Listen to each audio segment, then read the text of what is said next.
Capítulo 5. Historia externa, el sistema que nos contiene y sostiene.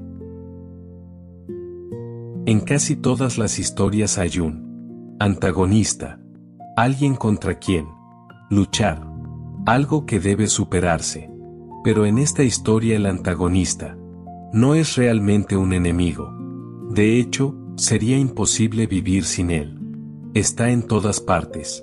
Nos rodea desde antes de que podamos entenderlo. Nos influye, nos orienta, nos empuja en ciertas direcciones y nos aleja de otras.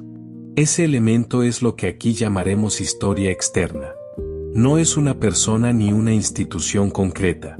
Es el conjunto de ideas, relatos y expectativas que circulan en la sociedad en la que vivimos. Historias sobre lo que significa tener éxito, sobre cómo debe vivirse el amor, sobre lo que se considera un fracaso y sobre lo que significa estar bien o estar roto. Cuando nacemos, todas esas historias ya están en marcha. Nadie nos entrega un manual. Simplemente crecemos dentro de ellas. Las escuchamos en conversaciones familiares, las vemos en la forma en que reaccionan las personas, las aprendemos en la escuela, en los medios, en pequeñas frases que se repiten sin que nadie piense demasiado en ellas. Y poco a poco empiezan a formar parte de la manera en que entendemos el mundo. El orden que traen las historias. La historia externa no existe por accidente. Cumple una función importante. Hace que el mundo sea más comprensible.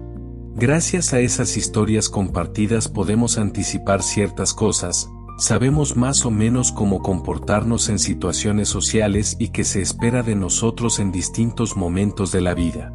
Sin ese conjunto de referencias, todo sería mucho más incierto. La vida social necesita relatos comunes para funcionar. Por eso estas historias son tan poderosas. Cuando las historias se mezclan, el problema no aparece porque la historia externa exista. Aparece cuando empieza a ocupar demasiado espacio dentro de la historia interna. En ese momento ocurre algo curioso. La persona comienza a observar su propia vida casi exclusivamente a través de las historias que existen afuera. Cada emoción necesita explicación. Cada dificultad necesita una etiqueta. Cada recuerdo parece exigir una interpretación. Poco a poco la experiencia deja de ser simplemente vivida y empieza a ser analizada. La mente llena de mapas. En las últimas décadas hemos desarrollado muchas formas de hablar sobre la mente.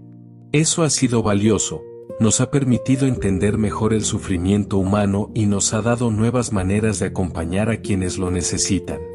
Pero también produjo algo inesperado, la mente empezó a llenarse de mapas. Mapas psicológicos, mapas terapéuticos, mapas espirituales. Y cuando hay demasiados mapas, a veces el movimiento se vuelve más difícil. En lugar de vivir lo que ocurre, la mente intenta explicarlo constantemente. El cansancio de interpretarlo todo. Entonces aparece una especie de vigilancia permanente. ¿Qué significa esto que siento? ¿De dónde viene? ¿Qué parte de mi historia lo explica? El análisis puede ser útil, pero cuando se vuelve constante comienza a pesar. La mente observa cada reacción, examina cada recuerdo e intenta traducir cada emoción en una teoría.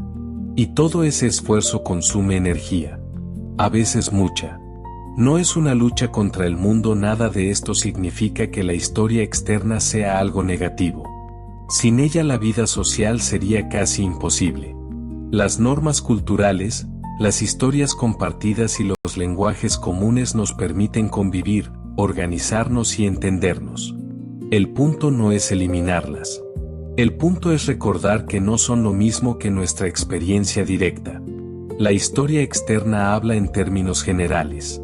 La historia interna ocurre en una vida concreta. Cuando esas dos cosas se confunden demasiado, aparece la tensión. Usar las historias sin quedar atrapados. Una relación más sana con la historia externa es, en realidad, bastante simple.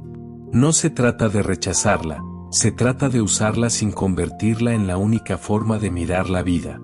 Las historias culturales pueden ayudarnos a orientarnos.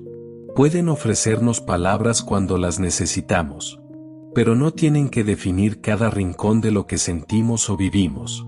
A veces una emoción no necesita explicación. A veces un recuerdo no necesita interpretación. A veces una dificultad es simplemente parte de estar vivo. Cuando vuelve el espacio.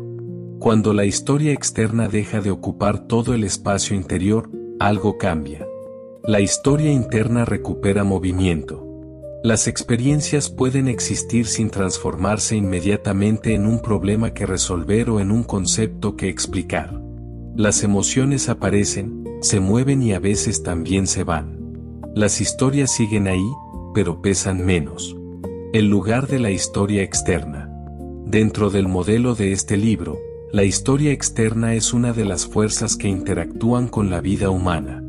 No determina todo, pero influye constantemente. Dialoga con la historia interna, acompaña los cambios graduales y a veces interviene en los giros paradójicos que reorganizan una vida.